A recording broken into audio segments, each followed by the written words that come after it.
But I'm going to just take my mask off right away. The hidden identity is going to get laid out for you first thing. I am a white man. I know it's surprising, but it's true. I am, on my father's side, I am 13th generation in the U.S., and on my mother's side, I'm 12th generation U.S. I grew up in a rural area that it was transferring to suburbs, and I grew up eating bologna sandwiches on squishy white bread. So I think I have the qualifications of white man. My second mask that I'm going to take off is that in college I was an evangelical born-again Christian. And I was very involved with Campus Crusade for Christ. And in the summer of 1993, I'm not sure, I guess I would have been 22, 24, somewhere in there. And I went on a summer project with Campus Crusade for Christ. And I don't know if you know anything about Campus Crusade for Christ, but their summer projects are often about evangelism on the beach. And so it's like, it's like in places like Daytona Beach, and you evangelize by walking up and down the beach and talking to people. But I didn't actually do that. My summer project was in San Francisco, California. So my third mask that I'm going to take off is that I am gay. But in college I was evangelical and gay, but I was trying not to be gay because I was evangelical, and I got picked to go to San Francisco on my summer project.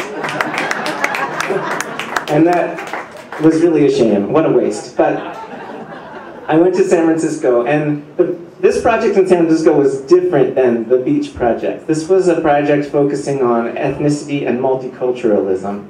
And we took classes, we studied about ethnicity in America and multiculturalism, and they had handpicked the group of students to go.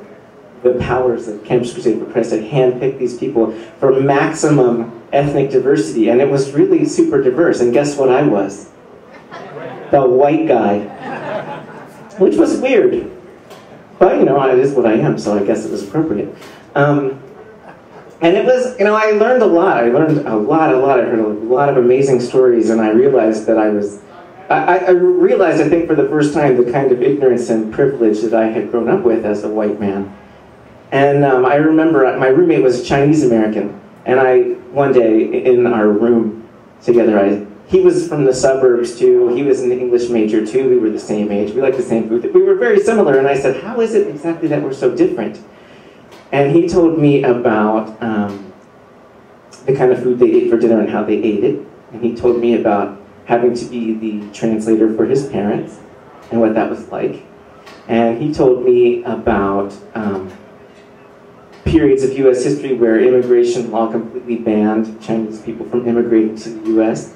And he told me about Mr. Magoo's sidekick, which was probably the most enlightening thing. Have you ever thought about Mr. Magoo's sidekick? I hadn't either. So I learned a lot. I heard a lot of amazing stories. And another thing you might not know about Campus Crusade for Christ summer projects is that you're matched up with a discipler. This is a staff person who's there on the project too. And you meet one-on-one each week with your discipler to talk about your walk with God, talk about what you're learning, and pray.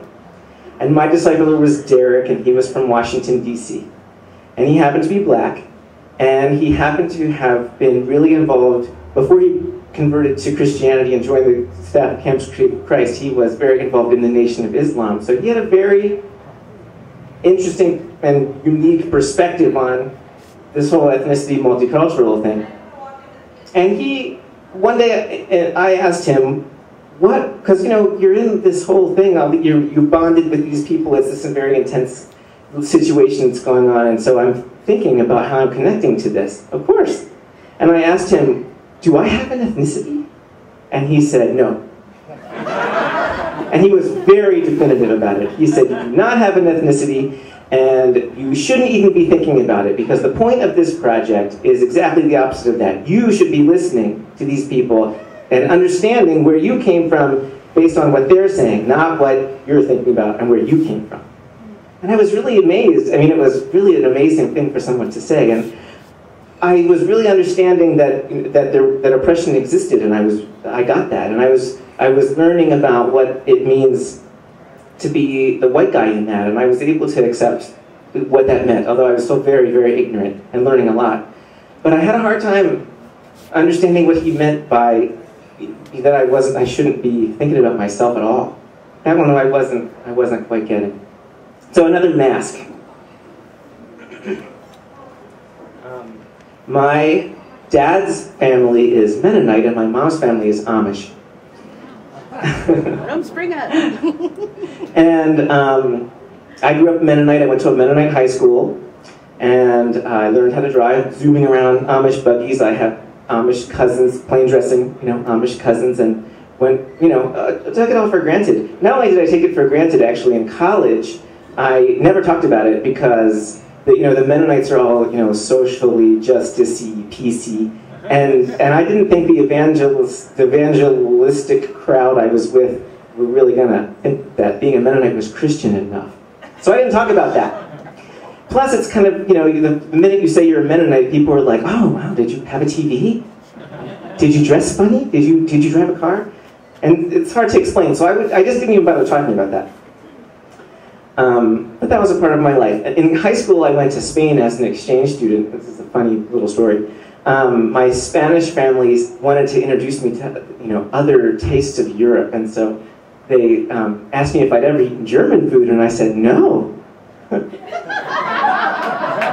And so they took me to a German restaurant, and they promised they would help me read the menu, and I'll never forget opening the menu, and I couldn't believe it. From the sauerkraut, I knew everything. And I was so shocked, and it was funny, and they were so disappointed, the disappointment on their face, you couldn't have believed it. So, did I have an ethnicity? When I went back to college after that summer in 1993, I took a class called Ethnicity in America at Temple University when I was going to school. And the teacher happened to be a lesbian. And we talked a lot in that class about cultural racism, the kind of the stuff that's built into the system that you don't even really see unless it's happening to you. And in my position as the white man, I didn't usually see it. And we talked about things like Mr. Magoo's sidekick and who is that woman with the legs in Tom and Jerry cartoons and stuff like that. And it was totally eye-opening to me. But the other thing we talked about that blew me away was, remember, I'm still an evangelical Christian who is gay. And she's a lesbian, and she's talking a lot about queer as ethnicity. And I was feeling like, I didn't get that, it didn't make sense. And I remember I went home one day and looked up ethnicity in the dictionary. Multiple dictionaries, actually. I had an interest in this. And discovered that ethnicity was really a lot about culture and a little bit about race. And as a result of all those conversations, I was able to accept that, I think, queer is an ethnicity. And then, so this was a very, pivotal time in my life where I feel so grateful to have been chosen to go to that Campus Crusade for Christ Summer Project, because I actually think that I was converted. Oh, by the way, I did not convert anybody that summer. You have to report your statistics every week. That's something you do with your discipler. And I always have to report that I talked to a couple people, but nobody ever accepted Christ. But I actually think I was converted. I really became aware of myself in relationship to the whole, this world, and I'm still learning, and I still have lots and lots of learning to do. But I wear this mask of the white man, every day, and it's a challenge, and I love it. But I also am very aware that I grew up eating Pennsylvania Dutch food, even 13 generations into the U.S., and that there's a number of different ethnicities that I can relate to. And that's my story. Thank you very much.